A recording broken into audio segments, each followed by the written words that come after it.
আসসালামু আলাইকুম।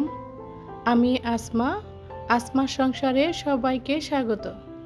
কাছে কিংবা দূরে, দেশ ও দেশের বাইরে যে যেখান থেকে আমার ভিডিওটি দেখছেন, সবার সুস্থতা কামনায় শুরু করছি আমার আজকের আরও একটি নতুন ভিডিও।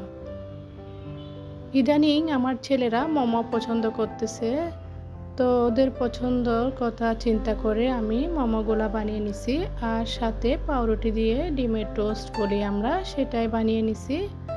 আমার বানানো মেয়োনিজ দিয়ে এই মোমোসগুলা খেতে খুবই ভালো লাগে। ভিডিওটি শুরু করেছি বিকেলবেলা থেকে। তো বিকেলের নাস্তা শেষ করে সন্ধ্যার পর থেকে এই কাজগুলো আমি প্রতিদিন করে রাখার চেষ্টা করি। রাতের ছোট প্রস্তুতি, সকালে বড় শান্তি। দিনের কাজের চাপ কমাতে রাতে এই অভ্যাসগুলো গড়ে তোলার চেষ্টা করুন। আমিও চেষ্টা করতেছি, এভাবে করে রাখলে আমরা ছোট বাচ্চার মায়েদের অনেকটা বড় হেল্পফুল হয়। সকালবেলা উঠেই তো আমাদের একটা মহাযুদ্ধ শুরু হয়ে যায় বাচ্চাদেরকে নিয়ে।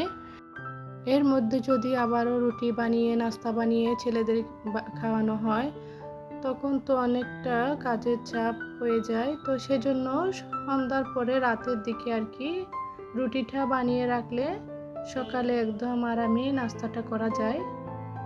সারাদিনের মধ্যে প্রথম কাজ হচ্ছে নাস্তার কাজটা। তো যদি নাস্তাটা রেডি থাকে তাহলে অনেকটা সময়ও বাঁচে। তো আমি চুলার উপর খাই ধরে রুটিগুলা বানিয়ে নিছি অফ ক্যামেরায়।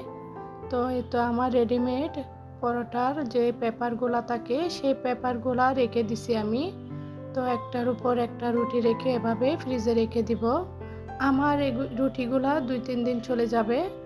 তো রুটিগুলা বানিয়ে রাখলে আমার অনেকটা কাজ মনে হয় কমে গেছে। সকালের নাস্তাটার ঝামেলাটা আমার অনেক বড় মনে হয়। আর সকালের নাস্তা যদি রেডি থাকে, মাইন্ডও ফ্রেশ থাকে।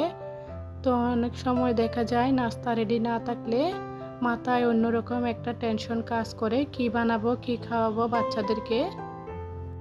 আমি রুটিগুলা ফ্রিজে রেখে দেওয়ার পর এই তো গরম পানি দিয়ে আমার বিছানার চাদরগুলা আর হাত মোছার তাওয়ালগুলা গরম পানি দিয়ে ভিজিয়ে রাখবো রাতে। সকালের দিকে ধুয়ে নিব। এগুলো একটু বেশি ময়লা, সেজন্য আমি ওয়াশিং মেশিনে আর দিব না এখন। পরের দিন গরম পানি থেকে নিয়ে মেশিনে দিয়ে দিব, তারপরে অনেক বেশি পরিষ্কার হয় আমার মনে হয় তো আমার রান্নাঘরের ন্যাকড়াগুলো আলাদাভাবে মগের মধ্যে ভিজিয়ে রেখেছি।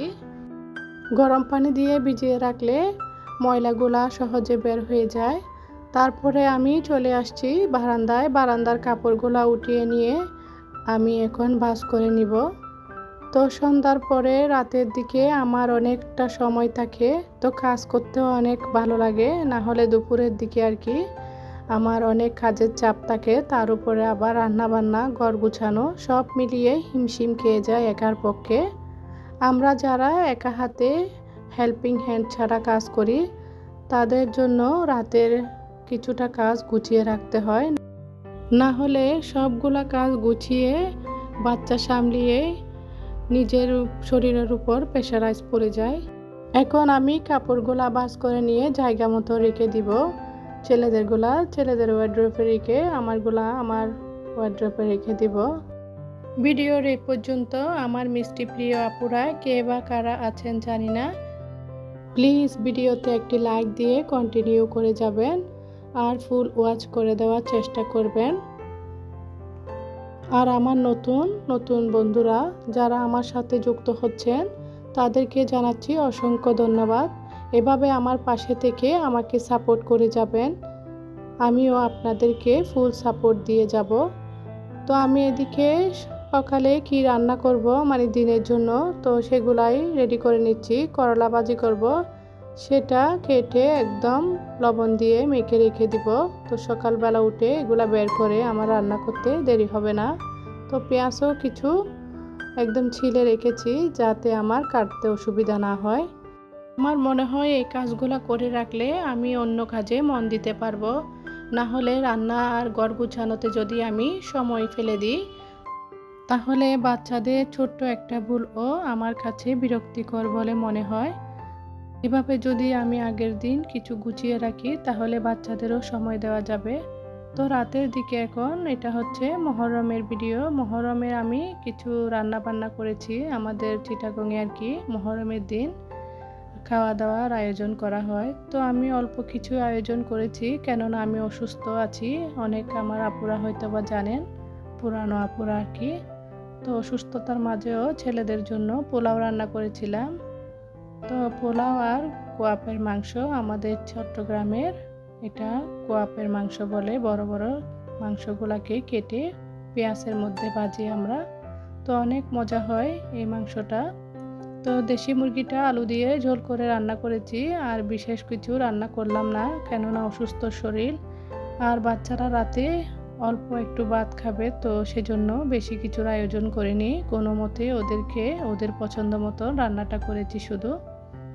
তো ছেলেরা তো মুরগি পেলেই খুশি হয়ে যায়, আর ছেলেদের বাবাও মুরগির মাংস দেশি মুরগিটা হলে ওর অনেক পছন্দ, খুশি হয়ে যায়। ও তো আমাকে মানা করেছিল কিছু রান্নাবান্না না করতে কেননা আমি অসুস্থ সেজন্য। কিন্তু আমার মা ফোন দিয়ে জিজ্ঞেস করতেছে আমার মায়ের নাকি অনেক খারাপ লাগতেছে, আমার ছেলেদেরকে কিছু ভালো মন্দ খাওয়াচ্ছি কিনা জিজ্ঞেস করতেছিল। তাই আবার মনকে বুঝিয়ে অসুস্থতার মাঝেও উঠে আবার এগুলা রান্না করলাম। আর আমার ভিডিওতে অনেক সাউন্ড হয় মনে হয়, তো রোড সাইডে ঘর, আপুরা প্লিজ সাউন্ডটা ইগনোর করবেন। বাচ্চাদের সাউন্ড থেকে কোনো না কোনোভাবে মুক্তি পাওয়া যায়। ওরা ঘুমালে তখন আমি ভয়েসটা দেওয়ার চেষ্টা করি, কিন্তু রাতে মনে হয় গাড়ির শব্দটা আরও বেড়ে যায়। রোড সাইডে যাদের ঘর আছে তারা হয়তো বা অবশ্যই জানেন। তো রাতে অল্প সাউন্ডও বেশি মনে হয়। আর কুকুরের ডাকও মনে হয় বেড়ে যায় রাতে, তো এমনি তো কুকুর বেশি ডাকে। তো কোনো কিছু করার উপায় নাই। আমি এদিকে রান্না বান্না সেরে পোলাওয়ের জন্য কিছু বেরেস্তাও করে নিয়েছি। তো এগুলো এখন উপরে দিয়ে দিছি, সুন্দর লাগে দেখতে। আর অল্প কিছু বেঁচে ছিল সেগুলা মুরগির মাংসের মধ্যে দিয়ে দিলাম। এই তো আমার মাংসটা হয়ে গেছে। এভাবে একদম পোড়া পোড়া করে ফেললে আপনাদের ভাইয়া অনেক পছন্দ করে। তো আমার রান্না বান্না শেষ হয়ে গেছে, রাতের খাবারের সময় হয়ে গেছে। এখন আমি ভাত বেড়ে নিব বাচ্চাদের জন্য। তো একসাথে আমি ছেলেদের সাথে আর কি সবাই মিলে আমরা খেয়ে ফেলি। তো এক প্লেটের মধ্যে আমরা মা ছেলে মিলে খেয়ে ফেলি, আমার আর বাড়তি কোনো প্লেটের ঝামেলা হয় না। তো আমার দুই ছেলে আমাকে খাওয়াই দিতে বলে, ওরা নিজের হাতে খেতে চায় না। তো বড় ছেলে বড় হয়ে গেছে, তাও এখনও বলে আমাকে খাওয়াই দাও। তো সেজন্য আবার এই প্লেটে করে নিই আমি, না হলে ছোট প্লেটে করে নিলে আমার ওদেরকে খাওয়াইতে একটু সমস্যা হয়ে যায়।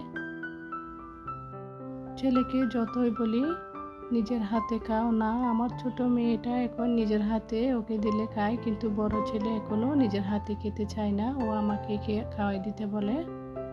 তো মাঝে মাঝে অনেক বকাঝকাও করি কেননা অনেক কাজের চাপে যখন খাওয়াই দিতে বলে তখন বিরক্ত লাগে সেজন্য। তো এদিকে আমি রাতের খাবার দাবারের পর আম আর লিচু কেটে নিছি।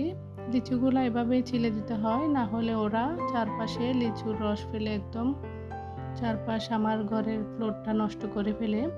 তো আমি ওদেরকে আমগুলা কেটে একদম কাঁটা চামচ দিয়ে দিয়ে দিই যাতে ওদের হাত দিয়ে ধরতে না হয়।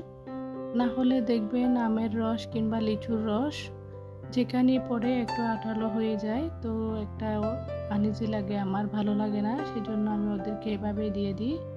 তো এখন সকালবেলা আরামের সকাল বললাম, তো উঠে নাস্তাগুলো এখন ভেজে খাচ্ছি। আসলে সকালবেলা উঠলে শরীরটাও বেশি একটা চলে না, তো একদম চা নাস্তা খাওয়ার পর শরীর ও মন মেজাজ ফুরফুরে হয়ে যায় আমার। আর আমার তো বাচ্চারা যে কোনো কিছু দিয়ে নাস্তা করতে চায় না, রুটি পরোটা পুরি এগুলাই লাগে। তো সেজন্য আমার একটা বড় ঝামেলা থেকে মুক্তি পেয়ে যায় আমি এভাবে বানিয়ে রাখলে। তো আমি রুটিগুলা ছেঁকে রাখি না, এভাবে একটার উপর একটা করে রাখি কাঁচা। তাই আমার এই রুটিগুলা খেতে এবং টাটকা রুটির মতো ফুলকো ফুলকো হয়, ভালোই লাগে। আগের দিনে মুরগির মাংসের ঝোল নিয়ে বসে গেছি, নাস্তাটা সেরে নিব। সবার সুস্থতা কামনায় শেষ করছি। আল্লাহ হাফেজ।